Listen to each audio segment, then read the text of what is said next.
नमस्कार दोस्तों, कैसे हैं आप लोग। मैं उम्मीद करता हूँ आप लोग बहुत अच्छे होंगे और तैयारी भी आपकी बहुत अच्छे से चल रही होगी।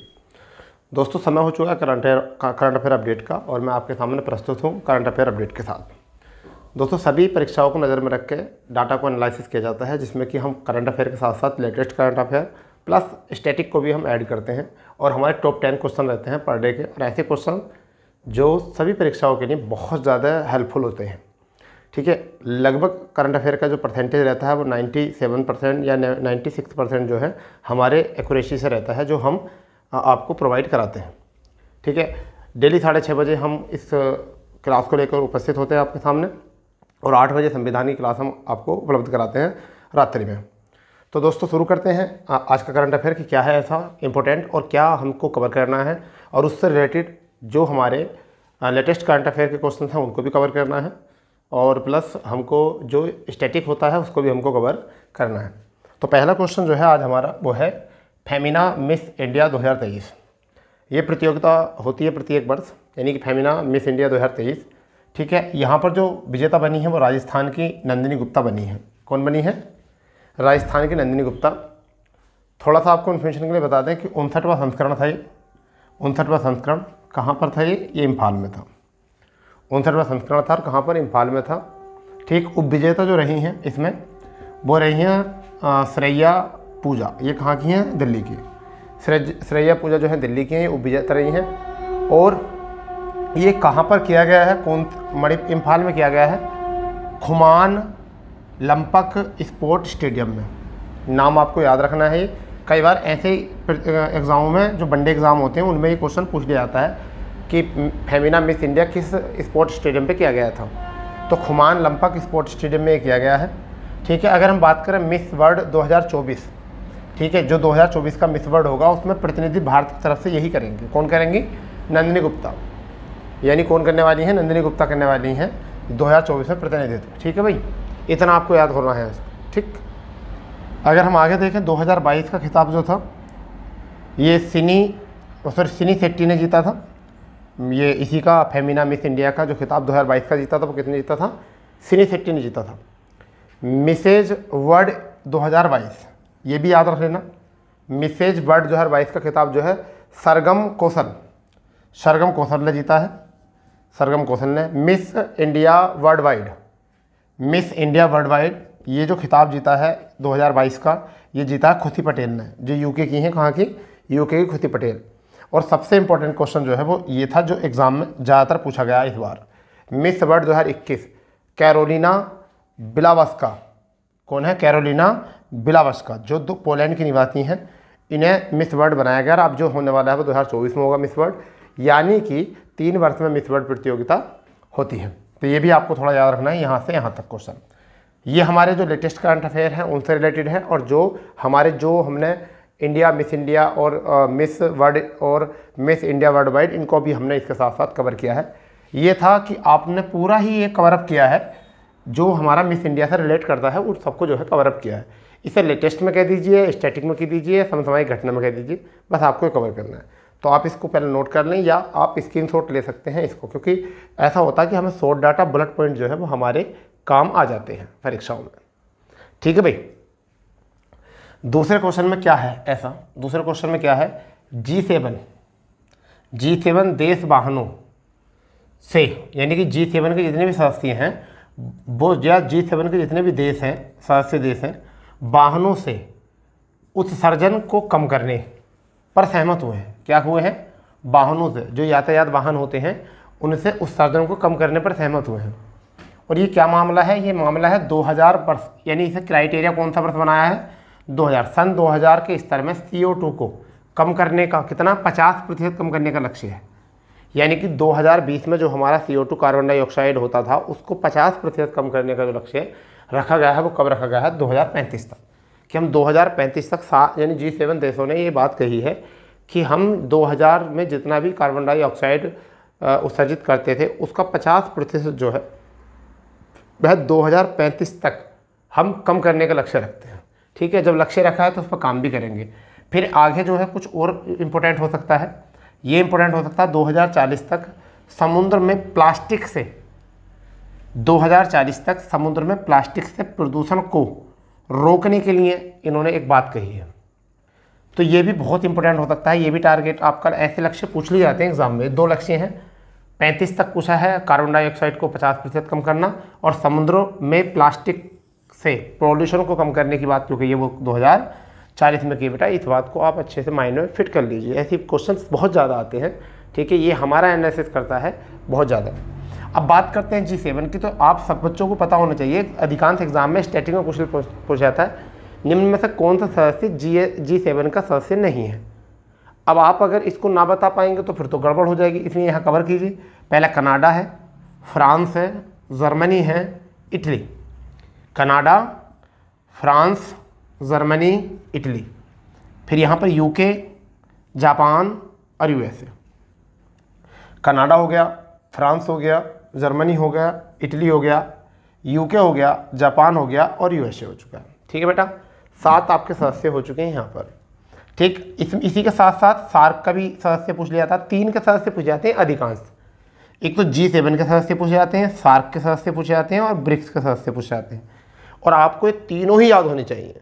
अगर आपको परीक्षा अच्छी करनी है, आपका परीक्षा में स्कोर अच्छा करना है अपने आप को, तो आपको तीनों ही ये याद रखने पड़ेंगे।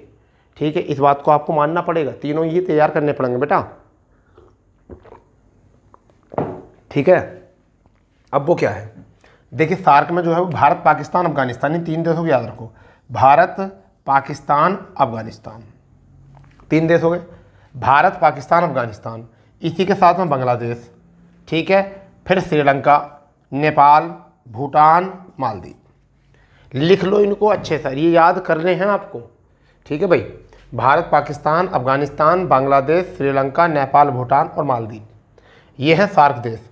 ब्रिक्स में ब्राज़ील हो गया आपका, ठीक है, आर से रूस हो गया, आई से इंडिया हो गया, सी से चीन हो गया और दक्षिण अफ्रीका। यानी यहाँ पर क्या है, यहाँ पर क्या है देखिए, ये हो गया आपके 5 देश, ब्राज़ील, रूस, इंडिया, चीन, दक्षिण अफ्रीका। तो ये आपके 2 क्वेश्चन जो हैं बहुत इंपॉर्टेंट वाले जो हैं तैयार हो चुके हैं। आप इनको नोट डाउन कर लीजिए, ठीक है। बहुत अच्छे तरीके से इसको नोट डाउन करो या स्क्रीनशॉट ले करो ऐसे क्वेश्चन का, और बहुत अच्छा रहेगा।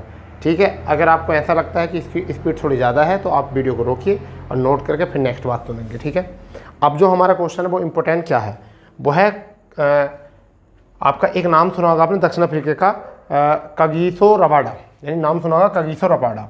कहाँ के हैं ये, दक्षिण अफ्रीका के। ठीक है, उसी पर हम क्वेश्चन बनाने वाले हैं। शायद आप सभी लोग जो है IPL अच्छे तरीके से देख रहे होंगे। ठीक है, IPL के बारे में भी जानते ही होंगे लगभग। तो कागिसो रबाडा ये दक्षिण अफ्रीका के बॉलर हैं। देखो दक्षिण अफ्रीका की टीम जो है ना, वो बहुत ज़्यादा अपने खेल में मेहनत करती है, बहुत ज़्यादा। इंडिया भी करती है वैसे तो, परंतु फिर भी दक्षिण अफ्रीका में ये लोग करते हैं। चलो मार्कर चेंज कर लेते हैं क्योंकि कलर थोड़ा सा डल था। ठीक है भाई, तो हम बात करते हैं कागिसो रबाडा की।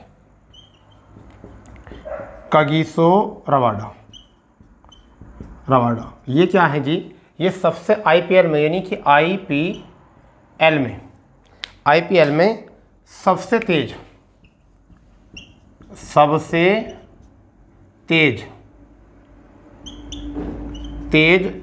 100 विकेट लेने वाले खिलाड़ी बने हैं,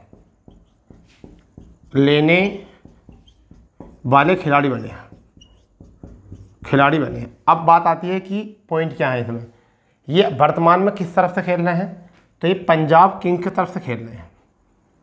यानी कि वर्तमान में जो खेल रहे हैं वो कहाँ से खेल रहे हैं, वर्तमान में पंजाब किंग्स की तरफ से खेल रहे हैं। ठीक है, 100 विकेट जो लिया, 100 विकेट जो लिया वो किसका लिया, वृद्धिमान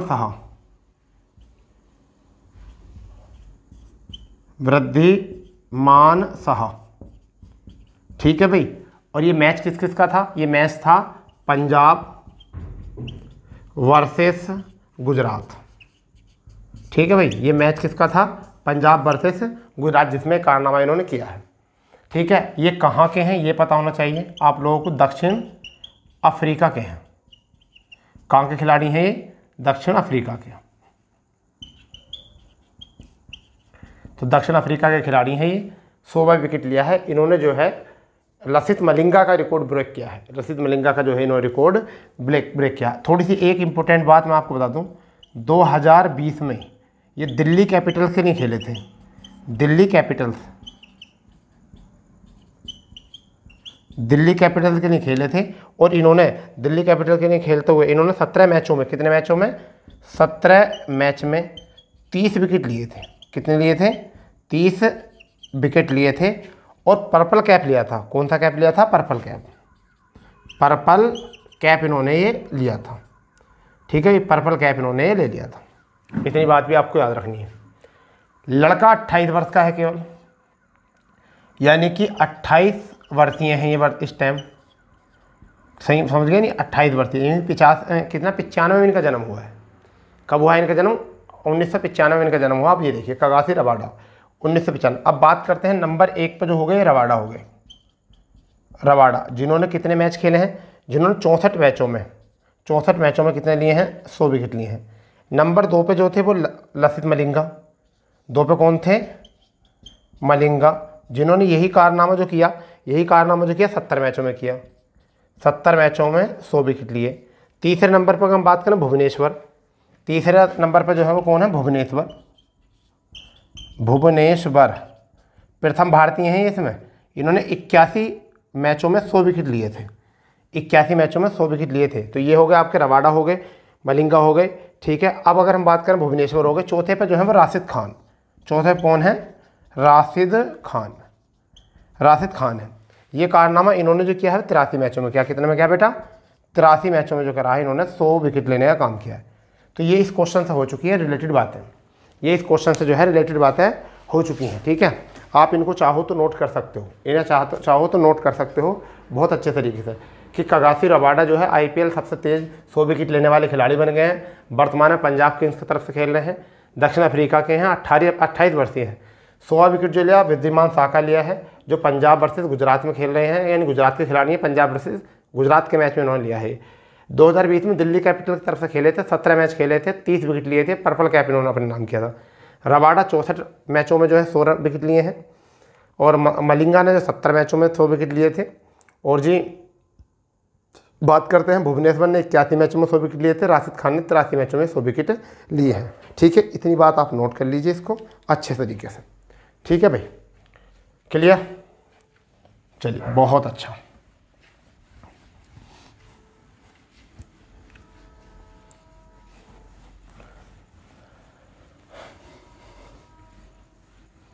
नेक्स्ट क्वेश्चन की तरफ चलें। नेक्स्ट क्वेश्चन क्या है? नेक्स्ट क्वेश्चन है PM मोदी ने, यानी कि किसने?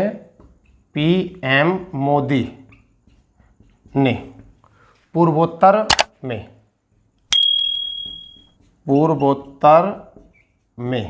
एक जगह है गुवाहाटी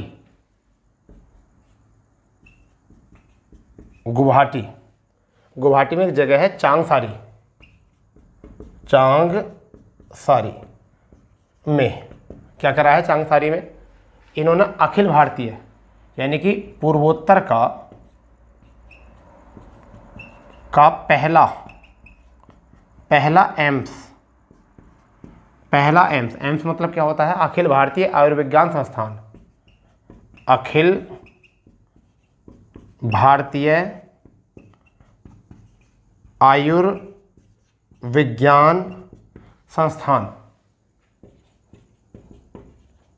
संस्थान का उद्घाटन किया। ये बात बहुत इंपॉर्टेंट है, यानी कि PM मोदी ने पूर्वोत्तर में गुवाहाटी के एक जगह का नाम है चांगसारी में पूर्वोत्तर का पहला एम्स हॉस्पिटल, यानी कि अखिल भारतीय आयुर्विज्ञान संस्थान का उद्घाटन किया है। ठीक है भाई, अगर हम बात करें आधारशिला जो रखी थी वो 2017 में, वो मोदी जी ने ही रखी थी।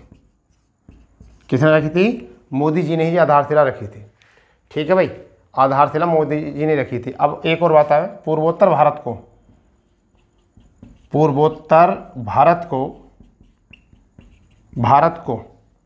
ठीक है, पूर्वोत्तर भारत को जो है वो 7 बहनों के नाम से जाना जाता है। किस नाम से? 7 बहनों के नाम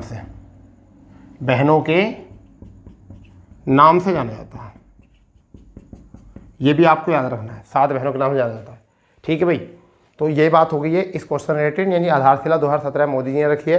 पूर्वोत्तर भारत को 7 बहनों के नाम जाना जाता है। अब हम कुछ बात करते हैं लेटेस्ट बात, यानी कि लेटेस्ट क्या है, कुछ है क्या लेटेस्ट ऐसा, चलिए देखते हैं। लेटेस्ट में है ऑनलाइन गेमिंग।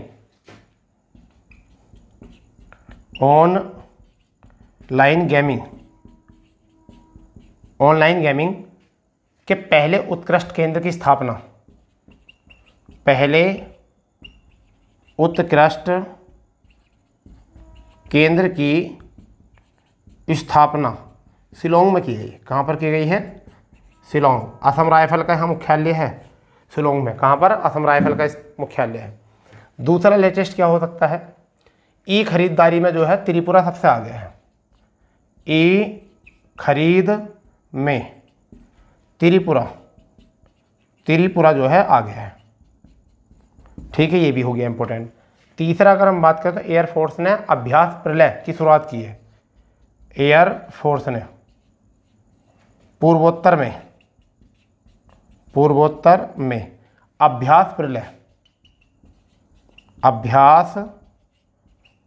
प्रलय की शुरुआत की है।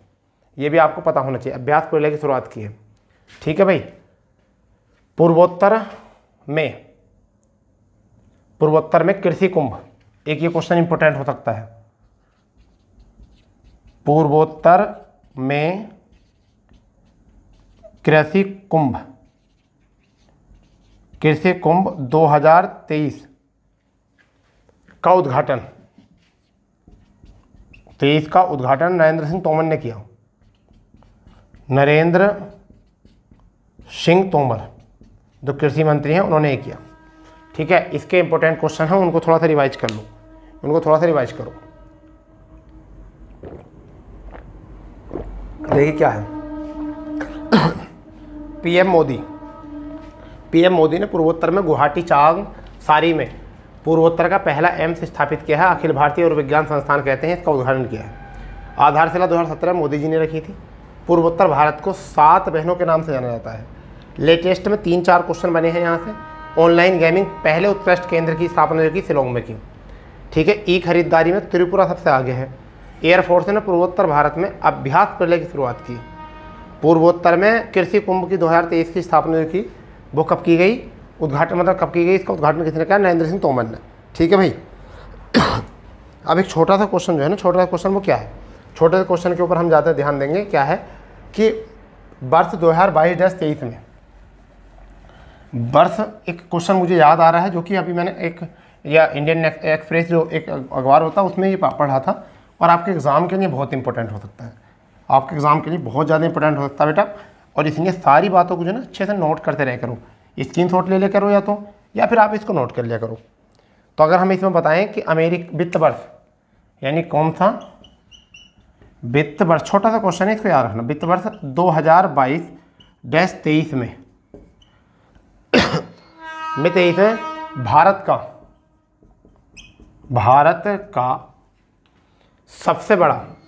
सबसे बड़ा व्यापारिक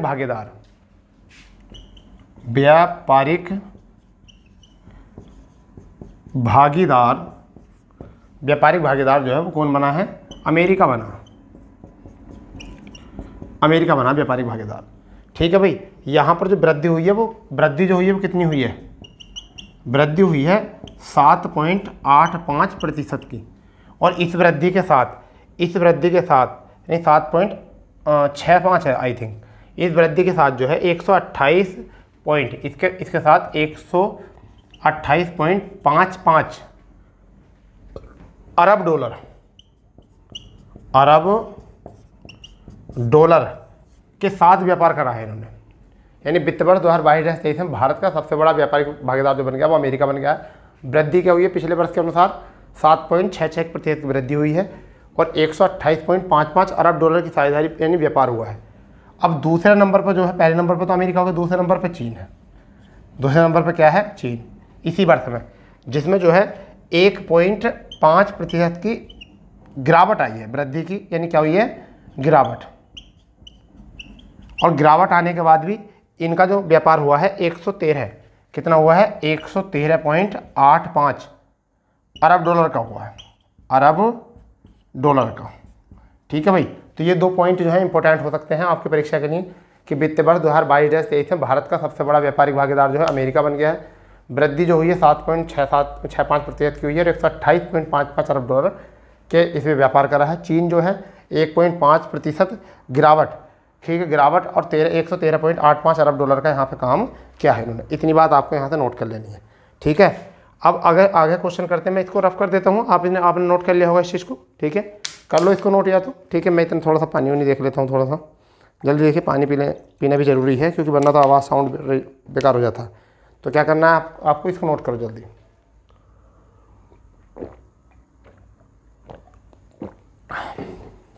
हो गया नोट, ठीक।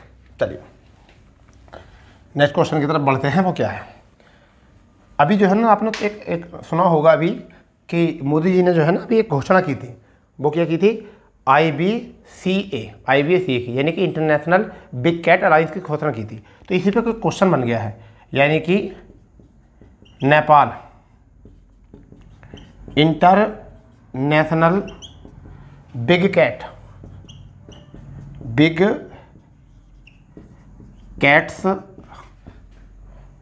कैट्स अलायंस का संस्थापक सदस्य बना है,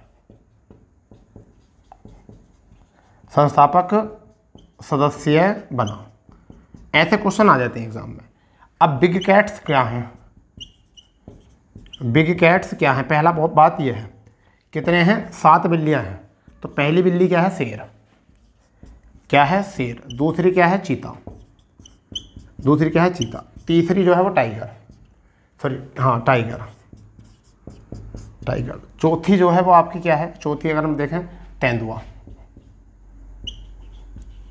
पांचवी जो है वो हिम तेंदुआ,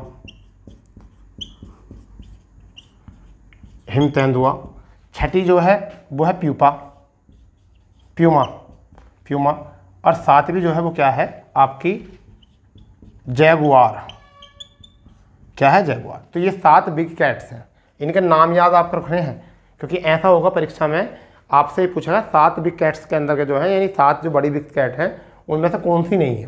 तो ये सातों के सातों ऐसे पूछे जा सकते हैं आपसे, फिर मत कहना कि सर आपने बताया नहीं था हमको। तो अब यहाँ देख लो बिग कैट्स क्या है। Nepal international big cats alliance का जो है संस्थापना बना है।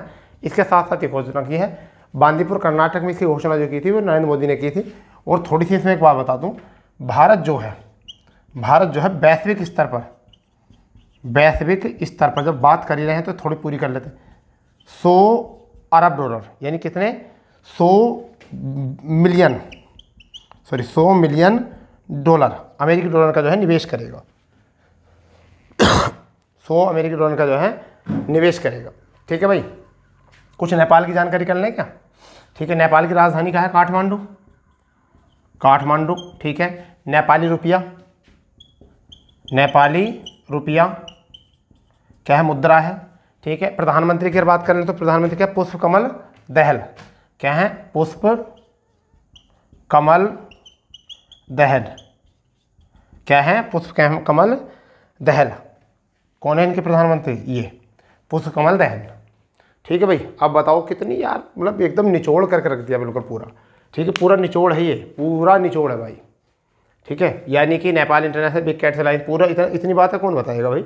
आप बिल्कुल एक एक पॉइंट को नोट करते चले जाओ। यहाँ पे काठमांडू, नेपाल रुपया हो गया, बिग कैट 7 हो गई, 7 के नाम हो गए आपके। भारत वैश्विक 100 मिलियन डॉलर की जो है यहाँ पर निवेश कर रहा है इस चीज़ को बढ़ावा देने के लिए। अब बताओ इससे ज़्यादा भी क्या करें हम। ठीक है, चलो बढ़िया। थोड़ी कोई दिक्कत, कोई परेशानी आती हो वीडियो में तो आप हमें कमेंट्स कर दिया करो कि सर अभी ये चीज़ दिक्कत चल रही है, क्योंकि आप बताओगे जब भी तो हमको पता चलेगा।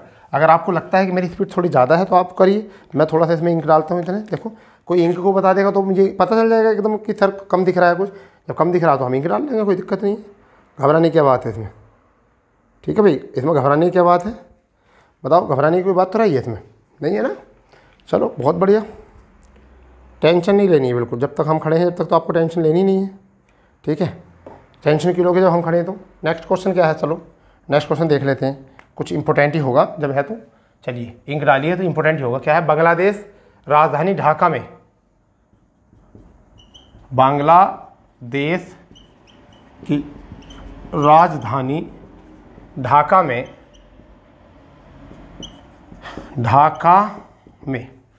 ठीक है, ढाका में 15 अप्रैल को, एक दिन बात खोजेगी 15 अप्रैल को, यानी 15 अप्रैल को सबसे गर्म दिन, 15 अप्रैल को क्या करा गया? सबसे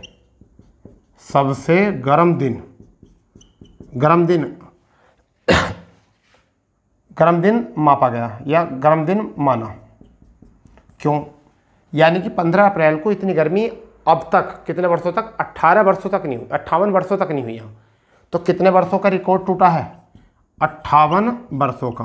यानी इससे ज़्यादा तापमान होता है, इससे ज़्यादा गर्मी होती है, परंतु बात करिए 15 अप्रैल को ही, यानी कि 15 अप्रैल में 58 वर्ष पहले इतनी गर्मी हुई थी जितनी 15 अप्रैल को मतलब इस साल हुई है। 58 वर्षों का रिकॉर्ड टूटा है, रिकॉर्ड जो है वो टूटा है। ठीक है भाई, रिकॉर्ड टूटा 58 वर्ष। तो तापमान कितना हुआ है? तापमान हुआ है 40.4 डिग्री, 40.4 डिग्री सेल्सियस। ठीक है भाई, 40.4 डिग्री सेल्सियस हुआ। मतलब देखिए 43-44 तो हो जाता है, हमारे यहाँ भी इतना हो जाता है 43-44। तो क्या ये सबसे ज़्यादा गर्मी? मगर बात बेटा ये है मई जून में होता है। ठीक है, बांग्लादेश में इतना नहीं होता था, बांग्लादेश में ढाका में इतना नहीं होता था, 58 सालों से इतना नहीं होगा, मगर इस बार 15 अप्रैल में हो गया इतना। तो इन्होंने 58 वर्षों का ये चीज़ है, ऐसे नहीं सबसे गर्म ऐसा बन गया। ठीक है, इस बात को समझिए। तो ये थोड़ा सा क्वेश्चन था छोटा सा, इसको आप बना सकते हो। ठीक है, ऐसा बन सकता है। ठीक है, चलिए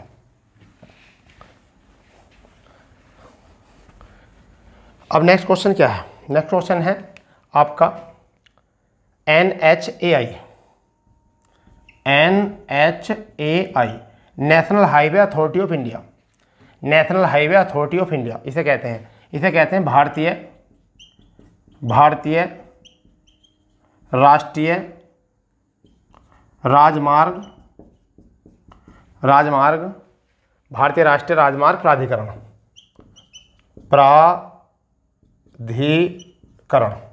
ठीक है, इसका NHAI का हो गया है ने मध्य प्रदेश और तेलंगाना, आंध्र प्रदेश और तेलंगाना आंध्र प्रदेश और तेलंगाना में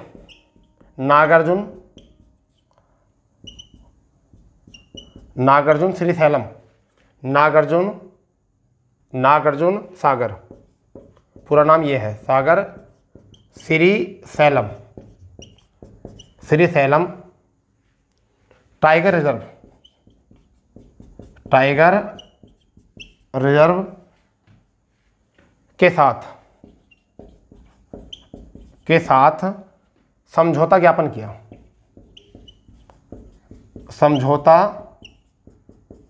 किया। ठीक है भी, समझौता ज्ञापन किया। अब ये क्या है? इसका उद्देश्य क्या है? इसका उद्देश्य बेटा क्या है? इसका उद्देश्य वनों में प्रवेश करने पर वाहनों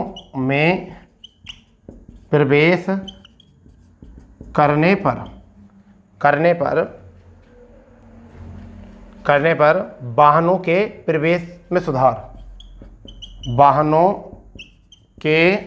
प्रवेश में सुधार। ठीक है भाई, इतनी बात याद रखना है। और फास्टैग प्रणाली लागू,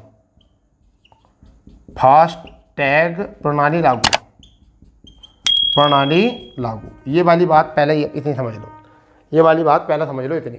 यानी कि NHAI national highway authority of India, ठीक है, ने आंध्र प्रदेश तेलंगाना में नागार्जुन सागर श्रीशैलम बांध रिजर्व के साथ जो है, टाइगर रिजर्व के साथ जो है एक समझौता ज्ञापन करा है। उद्देश्य वनों में प्रवेश करने पर वाहनों के प्रवेश में सुधार लाना, फास्टैग प्रणाली लागू करना। अगर हम बात करें इसकी, अगर हम बात करते हैं श्रीशैलम की, नागार्जुन श्रीशैलम जो बांध है, टाइगर रिजर्व जो फिर बांध कह रहा हूँ, टाइगर रिजर्व जो है, तो इसकी जो स्थापना की गई थी, 1983 में की गई थी। तो मैं इसको लिख सकता हूँ 1983 में स्थापना की गई थी। ठीक है भाई, ये भारत का सबसे बड़ा टाइगर रिजर्व है। ये जो है भारत का सबसे बड़ा टाइगर रिजर्व। अगर आपसे क्वेश्चन पूछें कि कैसा है, तो ये भारत का सबसे बड़ा टाइगर रिजर्व है। भारत का सबसे बड़ा टाइगर रिजर्व है नागार्जुन सागर श्रीशैलम, सबसे बड़ा टाइगर रिजर्व है। इतनी बात आपको याद रखनी है यहाँ से, ठीक है। अगर हम यहाँ बात करते हैं इसकी जो कवर जो करता है वो कितने एरिया करता है, तो 3728 वर्ग किलोमीटर कवर करता है। कितना लिख सकते हैं, 3728 किलोमीटर स्क्वायर एरिया को कवर करता है। अगर हम बोलते हैं NHAI की, इसकी स्थापना जो की गई थी, स्थापना 1995 में की गई थी, 1995 में। और हेडक्वार्टर जो है इसका कहाँ पर है, नई दिल्ली में। कहाँ पर है, नई दिल्ली में। इतनी बात यहाँ भी नोट करना है, कहाँ पर है, नई दिल्ली में है, ठीक है। एक और लेटेस्ट क्वेश्चन अगर बताऊँ तो 53वां टाइगर रिजर्व जो है, 53वां टाइगर रिजर्व जो है किसे बनाया गया है, वो बनाया रानीपुर को, रानीपुर को ये बनाया गया टाइगर रिजर्व। अगर एक और बता दें क्वेश्चन, तो एक क्वेश्चन हमारा आ जाता है सबसे ज़्यादा, हाथी दत्तक ग्रहण परियोजना। चलो है लिख देता हूँ, हाथी दत्तक ग्रहण परियोजना। योजना कहाँ चलाई गई है, ये अन्नामलाई में चलाई गई है। कहाँ पर, अन्नामलाई में चलाई गई है। थोड़ा सा इस बात को नोट कर लेना, अन्नामलाई में चलाई गई, ठीक है भाई। तो देखिए क्या हो गया है, अन्नामलाई में चलाई गई हाथी दत्तक। इसको नोट कर लो जल्दी से, नोट करो इसको जल्दी से, फुर्ती से करो नोट, ठीक है, फुर्ती से नोट करो इसको, ठीक है। जो काम की चीज़ें है ना उनका रिवीजन कर लो, साउंड पे रिएक्ट करेगा और साउंड पर, ठीक है। इससे बड़ी कोई बात नहीं है, साउंड पे रिएक्ट करोगे तो सबसे अच्छा रहेगा आपका, ठीक है। 6:30 बजे हम मेहनत करते हैं आपके लिए, ठीक है, डेली। अब आप ये देखिए कि आपको क्यों, क्योंकि आपका डाटा बहुत सटीक मिलना चाहिए। आपको ऐसे नहीं फर्जी बातों में रहना है, फंसे रहना है, ठीक है। दुनिया है पागल बनाने वाली, आपको कोई भी डाटा आपको सटीक नहीं दे सकता। चलिए, तो नेक्स्ट क्वेश्चन अगर हम देखते हैं तो एक छोटा सा क्वेश्चन आपके सामने रख देता हूँ मैं। दूसरा भारत पेरू संयुक्त सम्मेलन या उद्योग सम्मेलन भी कह सकते हैं, या उद्योग की बैठक, यानी कौन सा, दूसरा भारत पेरू दूसरा भारत पेरू संयुक्त उद्योग की बैठक, संयुक्त उद्योग की बैठक कहाँ पर की गई है, नई दिल्ली में। नई दिल्ली में की गई है। ऐसे क्वेश्चन खूब पूछे जाते हैं, पीसीएस तक में पूछे जाते हैं। कहाँ पर की गई, स्थान पूछा जाता है दिल्ली में। अब यह आर्थिक स्थिति को सुधारना, आर्थिक संयोग को बढ़ाना और आर्थिक सुधार को करना है तुम्हें, ठीक है। आर्य बात समझ में, इतनी याद आपको यहाँ से जरूर रखना है, बहुत ज़्यादा जरूर रखना है यहाँ से, ठीक है भाई। अगर हम बात करते हैं यहाँ पर कि अगर हम बात करते हैं कि पेरू, अगर मैं पेरू की बात करूँ, पेरू तो ये कहाँ का है, दक्षिण अमेरिका का देश है, दक्षिण अमेरिका का एक देश है। यानी कैसा, नंबर 1 पर जो सबसे बड़ा देश है वो कौन सा, ब्राज़ील। नंबर 2 पर अगर हम बात करें तो कौन सा है, अर्जेंटीना। और तीसरे नंबर का जो है ये पेरू है। क्या है तीसरे नंबर पर, पेरू। यानी कि दक्षिण अमेरिका का तीसरा सबसे बड़ा देश है पेरू, ठीक है। इसकी राजधानी अगर हम बात करें तो पेरू की राजधानी अगर हम बात करें पेरू की तो क्या है, लीमा। क्या है बेटा, लीमा, ठीक है। अगर मुद्रा की बात करें तो न्यूवो सोल ये इसकी मुद्रा है। क्या है इसकी, ये मुद्रा, न्यूवो सोल जो है मुद्रा है। इसको भी कवर करो, दूसरा भारत पेरू संयुक्त उद्योग की बैठक नई दिल्ली में की गई। पेरू दक्षिण अमेरिका का तीसरा सबसे बड़ा देश है, ठीक है। पेरू की राजधानी लीमा है और न्यूवो सोल जो है इसकी मुद्रा है, ठीक है। नोट करो इसको भी, करो इसको नोट जल्दी से, ठीक है। पानी पी लेते हैं, करो इसको जल्दी करो, टेंशन ना लो, ठीक है भाई। करो फुर्ती से करो इसको नोट।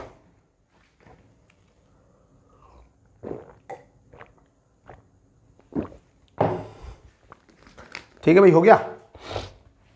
चलिए नेक्स्ट क्वेश्चन की तरफ चलते हैं।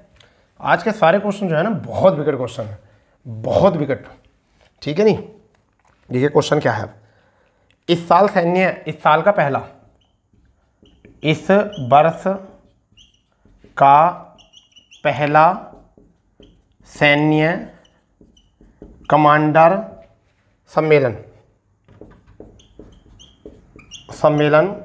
नई दिल्ली में, न्यू दिल्ली में होगा, ठीक है भाई। और जिसका संबोधन जो है कौन करेंगे? 13 अप्रैल को, सॉरी 19 अप्रैल को, 19 अप्रैल को कौन? राजनाथ सिंह करेंगे। राजनाथ सिंह इसका करेंगे उद्घाटन ना, संबोधन। ठीक है, वर्ष में ये 2 बार होता है। कब होता है? वर्ष में 2 बार होता है, 2 बार होता है, जिससे कि हमारी सेना और संयुक्त कमांडर यानी कि हमारी सेना में जितने भी सुरक्षा से जुड़े मुद्दे होते हैं उन पर साल में 2 बार जो बैठक की जाए। ठीक है भाई, 2 बार बैठक की जाए। ठीक है, इतनी बात आ गई याद में। इसमें एक लेटेस्ट और कर लो, अगर जानकारी करना चाहो तो लेटेस्ट एक बात और याद रख लो। भारत नीदरलैंड, क्या? भारत नीदरलैंड संयुक्त कार्य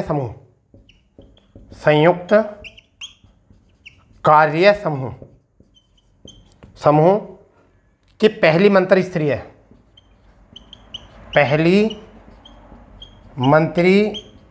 स्तरीय बैठक का आयोजन किया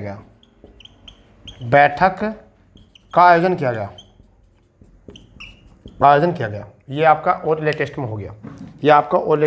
है।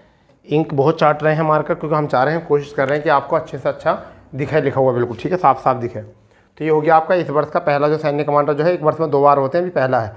तो पहला पूछा जा सकता है आपके एग्जाम तक। ठीक है, पहला पूछा जा सकता है। तो नई दिल्ली में हुआ संबोधन जो है 19 अप्रैल को राजनाथ सिंह करेंगे, वर्ष में 2 बार होता है। ठीक है, लेटेस्ट जो है इसमें एक बात आ गई है, इसको नोट कर लीजिए अच्छे से। ठीक है भाई, करो इसको नोट, करो इसको जल्दी से फुर्ती से नोट। चलिए स्क्रीन शॉट ले लिया करो, या वीडियो पोस्ट कर लिया करो, क्योंकि वरना तो आपका लेक्चर जो है बहुत बड़ा हो जाएगा करंट अफेयर में। ज़्यादा टाइम ना दिया करो इसमें। ठीक है भाई, ज़्यादा टाइम ना दिया करो। ठीक है, चलिए आज का अंतिम क्वेश्चन करते हैं। आज का अंतिम क्वेश्चन क्या है? आज का अंतिम क्वेश्चन एशिया कुश्ती चैंपियनशिप 2023, एशिया कुश्ती चैंपियनशिप 2023 में कुल 13 पदक जीत लिए। कितने पदक? 13 पदक जीत लिए। 13 पदक। और ये क्यों चर्चा में है? यानी कि पहला स्वर्ण पदक जो जीता है वो किसने जीता है? वो जीता अमन सहरावत ने। अमन सहरावत ने जीता है पहला स्वर्ण। ठीक है भाई, अमन सहरावत ने जीता है पहला स्वर्ण पदक। अगर हम ये बात करें कि इससे पहले जो है पिछले वर्ष भी इन्होंने अंडर स्पेन में अंडर 23 वर्ल्ड चैंपियनशिप में गोल्ड जीता था। तो ये भी बात इंपॉर्टेंट हो सकती है। ठीक है भाई, अगर हम बात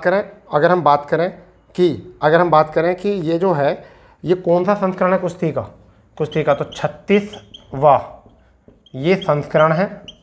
और कहाँ पर खेला जा रहा है? ये कजाकिस्तान में खेला जा रहा है। कहाँ पर खेला जा रहा है बेटा? कजाकिस्तान में खेला गया। अब 13 के 13 पदकों की बात कर लेते हैं। कुल पदक कितने हैं? 13। अब इनमें से आपके 2 तो हो गए फ्री स्टाइल।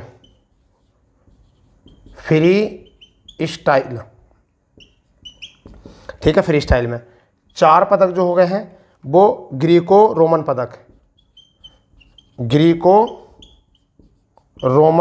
पदक हो गए हैं। और 7 पदक जो हो गए हैं ये हो गए महिला कुश्ती के।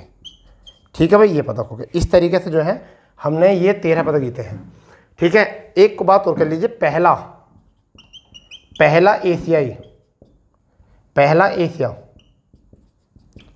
एशिया कुश्ती चैंपियनशिप कब खेली गई थी? ये 1979 में खेली गई थी तेहरान में। ये बात और पूछ लेगा, ना पूछा तो आपकी केवल उसके लिए है, केवल नॉलेज के लिए। ठीक है भाई, तो इसको एक बार रिवाइज करो, नोट करो। यानी कि एशिया कुश्ती चैंपियनशिप 2023 में कुल 13 पदक जीते हैं। पहला स्वर्ण पदक जीत लिया है अमन सहरावत ने। पिछले वर्ष भी इन्होंने स्पेन अंडर 23 वर्ल्ड चैंपियन में गोल्ड जीता था। 36वां ये संस्करण कजाकिस्तान में खेला जा रहा है। ठीक है, ठीक है भाई। और कुल पदक जो है 13 हैं, जिसमें 2 फ्री स्टाइल के जीते हैं, 4 ग्रेको रोमन पदक जीते हैं और 7 महिला पदक जीते कुश्ती के हुए।